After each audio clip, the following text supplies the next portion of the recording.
Hey everyone, so Zane asked me how you use this custom field, how you get a custom field ID or name so that you can use it in places around the web. Specifically, he's trying to use it for Gravity Forms, so he wants to push a custom field from Gravity Forms into Ontraport. And if you're pushing in a regular field like name, first name, email, Ontraport has naming conventions for those. But if you're doing a custom field, what do you do for that? Well, Ontraport has custom fields that you can push in, and when you do a custom field, so let's take, for instance, in this account right here, I have a whole bunch of custom fields here. Like, we're going to use emailer as an example. So emailer is a drop-down list of all the different email service providers that a prospect might have when they come into my Ontraport account here. But I can't use the name emailer. Ontraport won't recognize that. I need to use a name, a field name that Ontraport will recognize, and they don't recognize emailer. They recognize a number. It's F and then 4 numbers.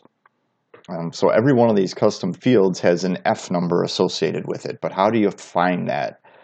Well, the way I do it is I create a form. So here I've got I just called test form, and I added this emailer field to it. So here's all my drop-down choices for emailer.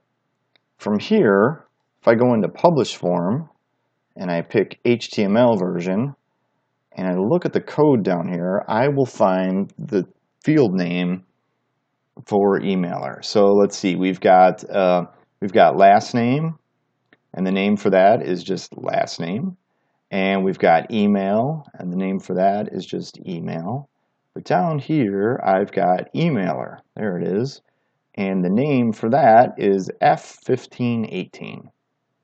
So there it is. That's the field I would use in Gravity Forms, or if I wanted to use a query string to pre-fill a form, I could have, where you would say, your URL / name equals and first name equals and last name equals and email equals and F1518 equals. I can use that to pre-fill all these different things in a form. The reason I picked this drop-down one is in some cases when you have this drop-down, it also assigns a value to each of the options. So here, Ontraport is value 40. Aweber is value 38. Drip is value 36.